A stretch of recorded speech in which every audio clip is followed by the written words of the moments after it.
जय श्री राधे कृष्ण। प्रिय मित्रों, वीडियो को शुरू करने से पहले आइए प्रार्थना करें।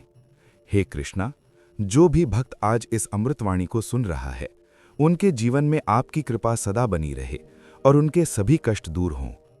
मित्रों, इस अद्भुत वाणी को सुनने से पहले अपने विचार और भक्ति को व्यक्त करते हुए नीचे कमेंट में जय श्री राधे कृष्ण जरूर लिखें। आपकी ये भक्ति हमारी इस यात्रा को और भी अद्भुत बनाएगी। तो चलिए बिना देरी किए इस दिव्य यात्रा की ओर बढ़ते हैं। श्री कृष्ण कहते हैं, मनुष्य जब स्वयं के साथ समय बिताना सीख जाता है तो उसे जीवन का असली स्वरूप समझ में आने लगता है। आत्मचिंतन ही वो मार्ग है जो उसे सत्य, शांति और आत्मज्ञान की ओर ले जाता है। कई बार हम जीवन की भागदौड़ में इतने उलझ जाते हैं कि खुद को ही भूल जाते हैं। हर दिन नए लक्ष्य, नई उम्मीदें और समाज की अपेक्षाएं हमें घेर लेती हैं। लेकिन जब हम अकेले होते हैं तो हमें अपने भीतर झांकने का अवसर मिलता है। ये अकेलापन कोई अभिशाप नहीं, बल्कि एक अनमोल उपहार है जो हमें खुद को समझने और अपने जीवन के लक्ष्य को स्पष्ट करने का मौका देता है। कल्पना कीजिए, एक शांत झील के किनारे बैठे हुए हैं। अगर पानी में लगातार हलचल हो तो उसमें अपना प्रतिबिंब देख पाना असंभव हो जाता है। लेकिन जब पानी स्थिर होता है तो हमारा चेहरा साफ दिखाई देता है। ठीक वैसे ही जब हम अकेले होते हैं और बाहरी दुनिया की हलचल से दूर होते हैं तो हमें अपनी असली पहचान देखने का अवसर मिलता है। महाभारत में अर्जुन भी इसी स्थिति में थे। जब वे युद्ध भूमि में खड़े थे तो चारों तरफ शोर था, युद्ध का शोर, कर्तव्यों का शोर, रिश्तों की उलझन। इस शोर में वे भ्रमित हो गए और अपना उद्देश्य ही भूल बैठे। तभी श्री कृष्ण ने उन्हें आत्मचिंतन करने के लिए प्रेरित किया। उन्होंने अर्जुन से कहा कि वे अपने भीतर झांकें और जाने कि उनका असली कर्तव्य क्या है। जब अर्जुन ने अपने मन की गहराइयों में उतरकर सोचा, तब उन्हें अपने जीवन का उद्देश्य समझ आया। आज के समय में भी यही सच है। जब हम अकेले होते हैं तो हमें अपने जीवन के कई महत्वपूर्ण सवालों के जवाब मिलते हैं। क्या हम सही दिशा में जा रहे हैं? क्या जो हम कर रहे हैं वो वास्तव में हमारे मन की खुशी का कारण है? क्या हम अपनी इच्छाओं के अनुसार जी रहे हैं या सिर्फ समाज की उम्मीदों को पूरा कर रहे हैं? अकेलापन हमें इस बात पर भी विचार करने का समय देता है कि हमने अब तक जो निर्णय लिए वे सही थे या नहीं। कई बार हम भीड़ में बहकर ऐसे फैसले कर लेते हैं जो हमारी आत्मा के अनुरूप नहीं होते। लेकिन जब हम खुद के साथ बैठते हैं तब हमें ये एहसास होता है कि हमें किस दिशा में आगे बढ़ना चाहिए। एक छोटा सा उदाहरण लीजिए। एक व्यक्ति जो हमेशा दोस्तों के साथ घूमता रहता है, अपनी नौकरी और जिम्मेदारियों में इतना व्यस्त रहता है कि कभी अपने मन की गहराइयों को सुन ही नहीं पाता। लेकिन जब वो कुछ समय अकेले बिताने लगता है तो उसे ये एहसास होता है कि उसका असली सपना तो कुछ और ही था। ये आत्मचिंतन उसे अपने वास्तविक लक्ष्य की ओर लौटने में मदद करता है। आज के दौर में हम हर समय किसी न किसी से जुड़े रहते हैं। मोबाइल, सोशल मीडिया, टीवी और अन्य कई चीज़ें हमारे मन को शांत होने का अवसर ही नहीं देती। लेकिन अगर हम सच में खुद को समझना चाहते हैं तो हमें कुछ समय अकेले रहकर आत्मचिंतन करना ही होगा। श्री कृष्ण कहते हैं कि जब मनुष्य अपनी आत्मा की आवाज़ सुनना सीख जाता है तो उसे बाहरी दुनिया के शोर से प्रभावित होने की ज़रूरत नहीं होती। आत्मचिंतन ही वो साधन है जो हमें सच्चे आनंद और आत्मसंतोष की ओर ले जाता है। इसलिए अकेले रहना कोई कमजोरी नहीं, बल्कि ये हमें जीवन को सही दृष्टिकोण से देखने की ताकत देता है।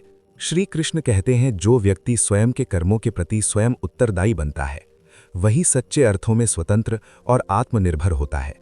जब मनुष्य दूसरों पर निर्भर रहना छोड़ देता है और अपने निर्णय स्वयं लेने लगता है, तब उसका आत्मविश्वास बढ़ता है और वो अपने जीवन का स्वामी बन जाता है। मनुष्य का स्वभाव है कि वो हमेशा किसी न किसी सहारे की तलाश करता है, कभी परिवार, कभी दोस्त, कभी समाज।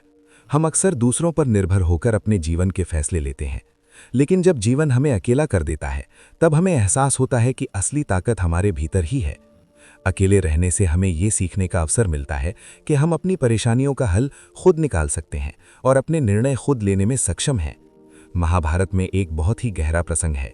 जब पांडवों को वनवास हुआ तब उन्होंने एक कठिन दौर का सामना किया। राजमहल में पले बढ़े पांचों भाई, जिन्हें हर सुविधा प्राप्त थी, अचानक जंगल में भटकने लगे। कोई सैनिक नहीं, कोई सेवक नहीं, अब उनके पास कोई सहारा नहीं था। लेकिन इस अकेलेपन ने उन्हें आत्मनिर्भर बना दिया। युधिष्ठिर ने धैर्य सीखा, भीम ने अपने बल को सही दिशा में प्रयोग करना सीखा, अर्जुन ने दिव्यास्त्र प्राप्त किए, नकुल और सहदेव ने औषधियों और पशुपालन का ज्ञान प्राप्त किया। यही आत्मनिर्भरता थी जिसने उन्हें महान योद्धा बनाया। अगर वे राजमहल में ही रहते और सुविधाओं पर निर्भर रहते तो शायद कभी जीवन के संघर्षों से जूझने की शक्ति नहीं आ पाती। अकेलापन उन्हें तोड़ने के लिए नहीं आया था, बल्कि उन्हें आत्मनिर्भर बनाने के लिए आया था। आज के समय में भी यही सत्य है। जब हम हर छोटी बड़ी समस्या के लिए दूसरों पर निर्भर रहते हैं तो हम अपने भीतर की शक्ति को पहचान ही नहीं पाते। लेकिन जब हमें अकेले अपने फैसले लेने पड़ते हैं तो हम समझते हैं कि हमारी सोच, हमारी समझदारी और हमारे अनुभव ही हमारी असली ताकत है। एक युवा को देखिए जो हमेशा अपने माता पिता पर निर्भर रहता है। जब तक वे उसके लिए फैसले लेते हैं तब तक वो सुरक्षित महसूस करता है, लेकिन जैसे ही उसे अकेले अपने निर्णय लेने पड़ते हैं वो घबरा जाता है। लेकिन धीरे धीरे जब वो अपनी गलतियों से सीखता है, अपने पैरों पर खड़ा होता है, तो वही आत्मनिर्भरता उसका सबसे बड़ा बल बन जाती है। श्री कृष्ण अर्जुन को भी यही सिखाते हैं। जब अर्जुन मोह में फंसकर युद्ध से भागना चाहते थे तब कृष्ण ने उन्हें आत्मनिर्भर बनने की सीख दी। उन्होंने कहा कि तू अपने कर्मों के लिए स्वयं जिम्मेदार है और अपने फैसले खुद लेना सीख। यही शिक्षा अर्जुन को महान योद्धा बना गई। जब हम अकेले होते हैं तो हमारे पास कोई सहारा नहीं होता। ये अकेलापन हमें ये सिखाता है कि अगर हम गिरें तो खुद को संभालना होगा, अगर कोई समस्या आए तो हमें खुद ही हल निकालना होगा। धीरे धीरे ये अभ्यास हमें इतना आत्मनिर्भर बना देता है कि हम किसी भी परिस्थिति में घबराते नहीं, बल्कि डटकर सामना करते हैं। अकेलापन हमें मजबूत बनाता है, आत्मनिर्भर बनाता है और अपने फैसले खुद लेने की क्षमता देता है। यही सच्चा आत्मविश्वास है और यही जीवन की असली शक्ति है। इसलिए श्री कृष्ण कहते हैं कि आत्मनिर्भर बनो, क्योंकि जब तुम खुद पर भरोसा करना सीख लोगे तभी जीवन का असली आनंद प्राप्त कर पाओगे। श्री कृष्ण कहते हैं, जो व्यक्ति स्वयं के भीतर शक्ति को खोज लेता है उसे बाहरी सहारे की आवश्यकता नहीं पड़ती। निर्भरता केवल भ्रम है जो मनुष्य को कमजोर बनाती है। जब तुम अपने पैरों पर खड़े होना सीखोगे तभी सच्चे आनंद और स्वतंत्रता का अनुभव कर पाओगे। जीवन की सबसे बड़ी विडंबना यह है कि हम अपने सुख दुख को दूसरों से जोड़कर देखते हैं। जब तक कोई हमारा साथ देता है हमें लगता है कि हम खुश हैं, लेकिन जैसे ही कोई हमें अकेला छोड़ देता है हम टूटने लगते हैं। ये इस बात का संकेत है कि हम दूसरों पर अत्यधिक निर्भर हो चुके हैं। लेकिन अगर हम अकेले रहने की कला सीख लें तो ये निर्भरता धीरे धीरे कम होने लगती है और हमें अपनी असली शक्ति का अनुभव होता है। कल्पना कीजिए कि आप एक सुंदर नाव में बैठे हैं, लेकिन आपकी नाव किसी और के सहारे बंधी हुई है। आप तभी तक आगे बढ़ सकते हैं जब तक दूसरा व्यक्ति चाहे, लेकिन एक दिन वो सहारा हट जाता है और आप देखते हैं कि आपकी नाव अब स्वतंत्र है, लेकिन आपको खुद ही उसे चलाना होगा। अगर आपको नाव चलानी नहीं आती तो आप घबरा जाएंगे, लेकिन अगर आपने पहले ही इसे चलाना सीख लिया हो तो आप खुशी से अपने सफर पर निकल पड़ेंगे। महाभारत में द्रौपदी का जीवन इस सत्य का सबसे बड़ा उदाहरण है। जब उसके साथ अन्याय हुआ तो उसने सबसे पहले अपने पतियों की ओर देखा, फिर गुरुजनों की ओर, लेकिन कोई आगे नहीं आया। अंत में उसे समझ आया कि कोई और उसे बचाने नहीं आएगा। उसने श्री कृष्ण को पुकारा और पूर्ण समर्पण के साथ केवल उन पर विश्वास किया।